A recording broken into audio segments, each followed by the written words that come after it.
Prepare yourself, guys. This is Chris with Talking Through the Medias, and I have a special guest with me for We Got Your Mail. I want to introduce you to a new friend of the channel. His name is Michael Chu, and he is also a movie reviewer, YouTuber.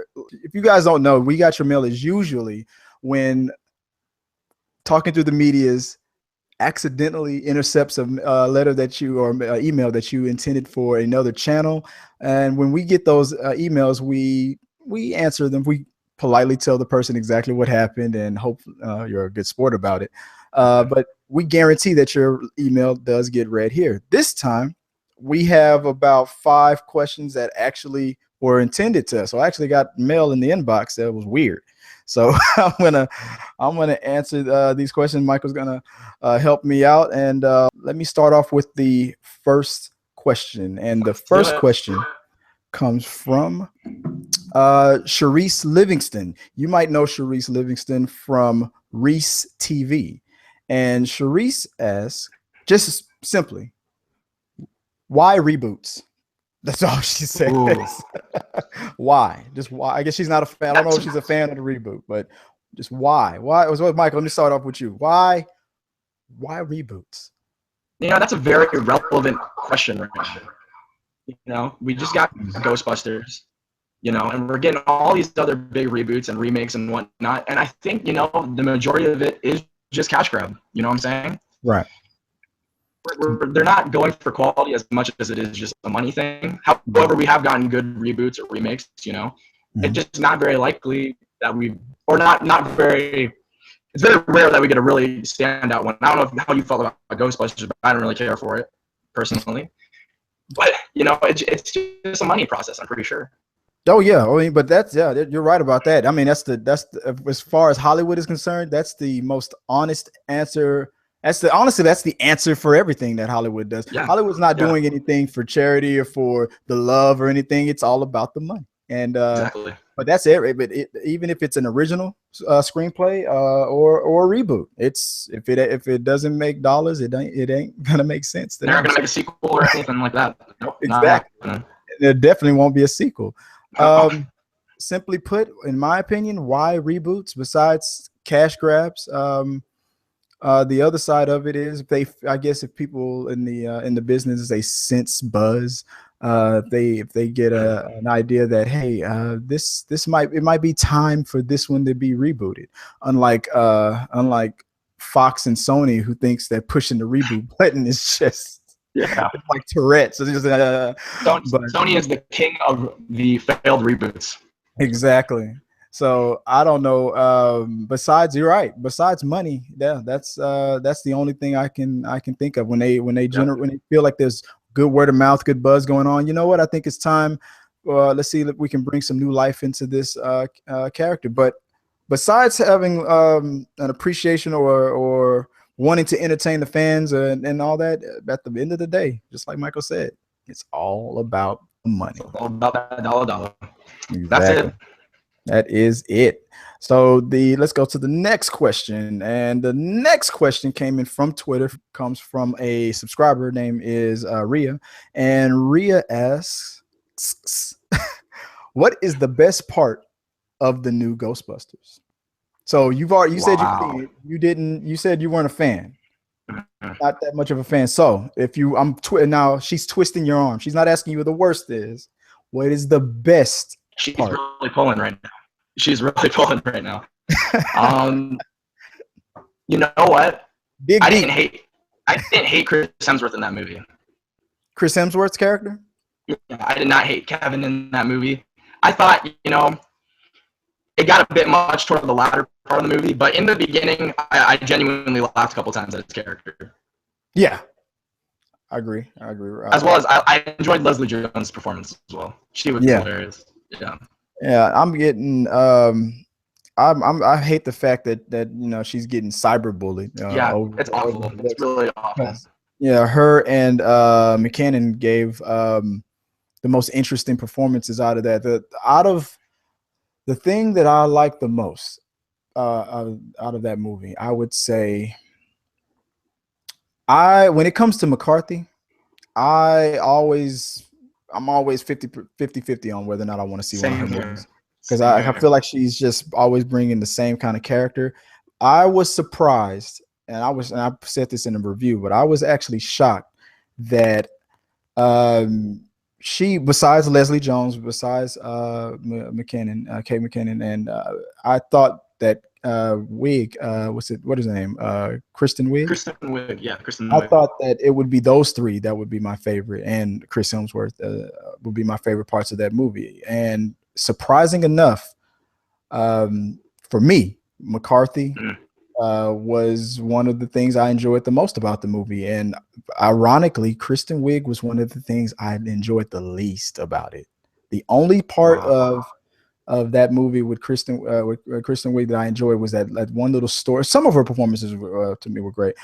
That spooky story she told of her youth was cool. But the thing that I enjoyed the most was McCarthy's character, I think. Besides, and that was weird. That was the most surprising thing to me, because I was expecting her to be the most annoying part of the movie, but to me, she was an enjoyable part. You're the first person I've heard, talk about Melissa McCarthy in that movie in a positive light. I mean, I'm surprised at myself as well. Like I said, I was expecting to go in and go, oh, here we go. It's just she's gonna just run herself into a wall again and do all this crazy, physical comedy that just won't fit. And it didn't. I'm not gonna lie, that character, it worked for me, but for some reason Kristen Wiig didn't, it didn't click. Yeah, it's all subjective. So I don't know if I'm the only person who's saying that, then there's probably something wrong with me. But who knows? Who knows these things? All right, so let's go to the next question. Comes from Hannah, and Hannah writes, let's see. Here's my question. Do you think that the Wonder Woman movie coming out in 2017 will live up to the hype that surrounds it? And do you think that Gal Gadot, the actress who plays Diana, will do the film justice? Ooh, okay. All right, thanks, Hannah. And what do you think? That's a lot to take in, based on what you've seen in the trailer, based on what you've seen in Batman v Superman. What do you think?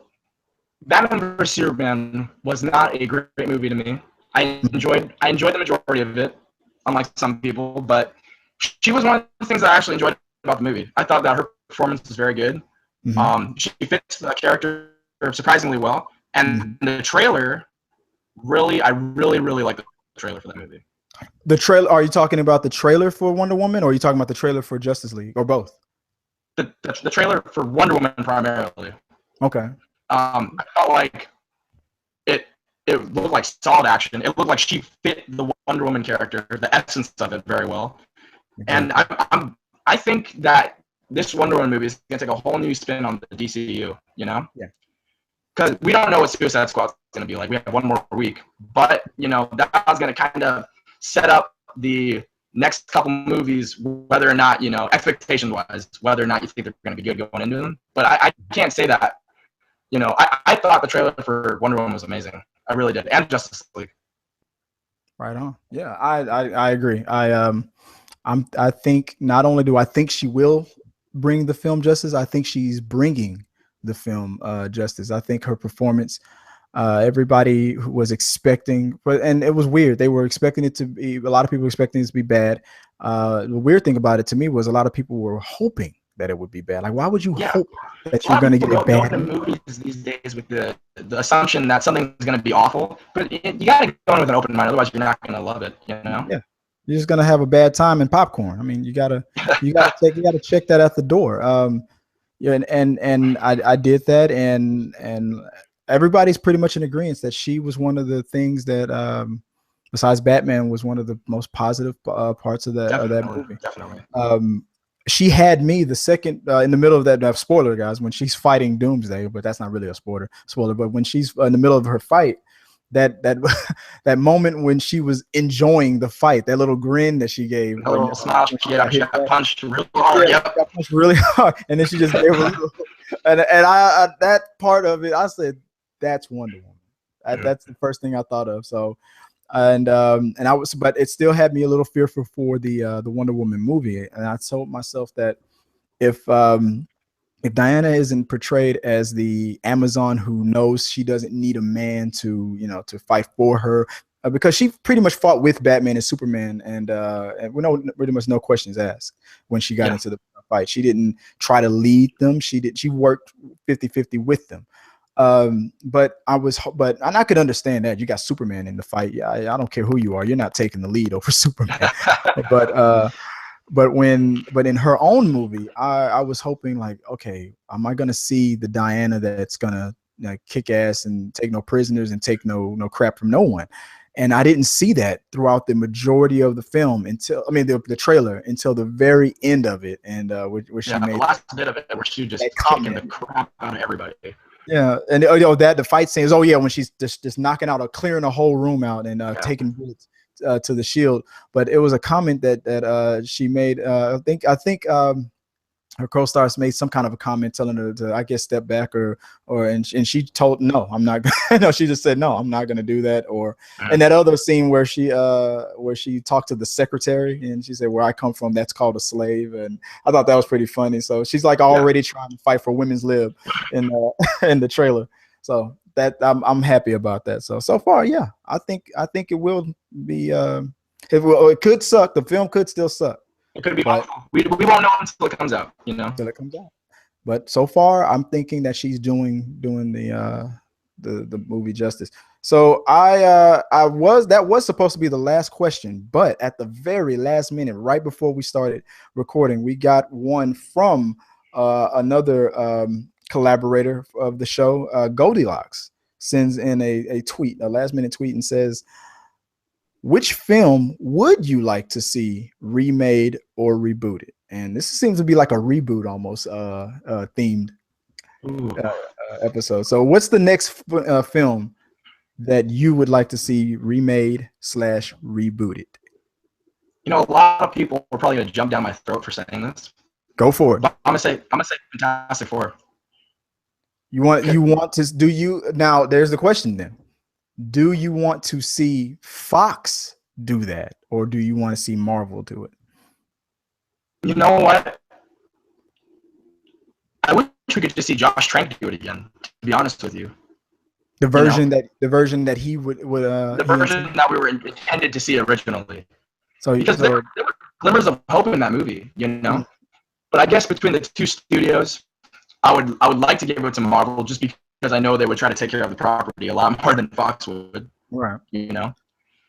I'm hearing rumors that Marvel, that Fox is pulling the plug, and they've already pulled that slot that they saved for Fantastic Four 2. So I'm hearing that the rights are gonna lapse and go back to Marvel. And if that happens, I mean, I wouldn't. If Fox was able to prove that they could do it right, I wouldn't mind them doing it. I mean, because they do a great job with X-Men. They did a great job with the Deadpool. But it seems that there's something about Fantastic Four that they just can't figure it out. So it's odd. It's odd because they had a great group of actors, great director, and it didn't come out well. And you wonder why. And you kind of, when you watch the movie, you can see the heavy editing down of scenes. Right. Exactly. I wish an ultimate edition, like Batman versus Superman, I wish an ultimate edition would have came out to see exactly what he intended to show us. And it would be, and you know what, honestly, if Fox, to me, this is a thought, if Fox wanted to test the waters to see if they should go for a part 2 and try to keep those rights, then they should release on DVD or a discounted digital release the unedited version that the director intended, and see how it's received. If not to see how much money they can make out of it, but to see if the critics who see it and the people who see it say that would have been awesome if that would have came out in the theaters, I would have paid twice to see that movie or whatever, then maybe they should consider. And then probably they won't hire that director again, but because they've already poisoned the water on that. But but the next director that they get, they won't make. I hope they wouldn't make that same mistake again, because I heard they locked him out of the editing room. Oh no, literally. Yeah, like literally, he went into the try to assist in the editing, and they wouldn't let him in. He wasn't shy about how unhappy he was afterward too. Exactly. I mean, it was a Uh, slap in the face. It's like, what did you hire big me time. for? But for me on my end, what's the movie that I wouldn't mind seeing a remake or reboot? A reboot to the franchise, I would say honestly, X-Men. Really? I want them to push the reboot button on that one again. Slash remake probably because without unless you incorporate time travel, there's no way to really fit it in with Deadpool.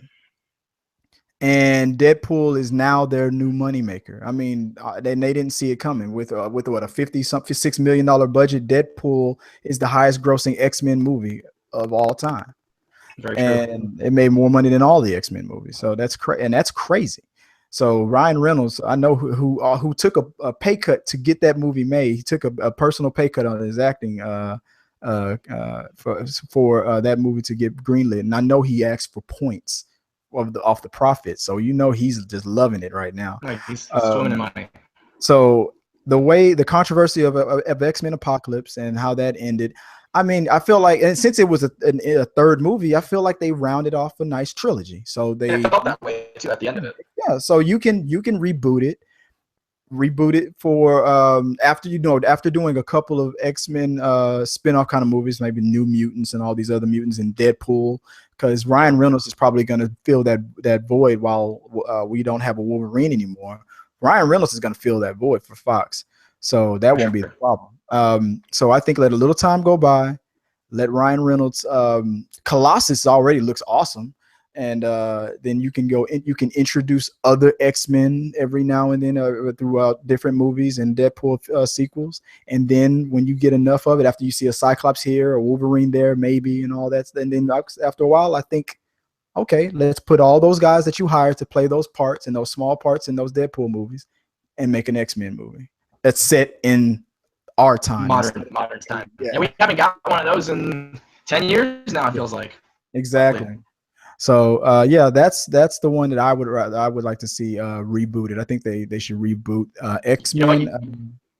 You may get your wish with that. Because we don't know what's going on with Gambit. We don't know what's going on with Deadpool 2. So you're probably gonna get your wish with that. Exactly, because it just makes the most sense because I feel like Gambit is also going to be set in present time, and if you don't think that they're going to have some way to squeeze Ryan Reynolds to make a little bitty appearance to try to make this expanded universe, that's the one thing Fox has failed to do. Created a cinematic universe. They've created a big universe within their X-Men films, but they've never been able to bridge the gap between their other Ghost Rider, which they lost, Fantastic Four, which they're about to lose. What else did they have that they lost? Daredevil, they lost that. If they would have had all those rights, they would have crossed. They probably would have crossed over by now if those films would have came out a little better. But luckily for us, it all landed the way it did because now we got the Defenders coming on Netflix. We got all these awesome things. So that's the one that I would say reboot / remake, I guess, for X-Men. So that's my answer. But that is it. That was the last one. So man, thanks guys for listening to us. Thank you, Michael, for helping me out with this one and answering some questions. I want let us know what you said the name of your channel is your name, so it's Michael Chu, right? Just Michael Chu, flat out. And we're probably going to be uploading a bunch of new Comic-Con videos because just ended, so we're going to be talking about that, and reviews for Star Trek Beyond coming soon. Awesome. So have you already seen it, or you've already seen Star Trek Beyond? I saw it on Sunday. Yeah, I just gotta finish rendering it out and put it up. Awesome. I can't wait to see your review on that. And yeah, man, I'm glad you went to. How was Comic-Con? I'm sure you had a blast on that, so I can't wait to see those reviews as well. So guys, you already know me, and if you don't, I want to tell you about the contest that we do here at Talking Through the Medias. Every time we hit 100 subscribers, we give away free movie tickets. So hit the subscribe button, comment, like, share. Contest winning could be you. And when we hit 1,000 subscribers, we are going to be giving away a console. So you can win your choice: an Xbox One, a PlayStation 4, an Atari, anything you want, I'll make sure that Sean pays for Go it. retro. Go retro. Exactly. Go retro. Go for broke. So until next time, guys. This was fun. So Michael, if you ever want to do this again, if you ever want to collaborate, get together again, I appreciate it, man. This was awesome. Yeah, for sure. Thanks for having me on, Chris. Awesome. Anytime, bro. Anytime. And until next time, guys.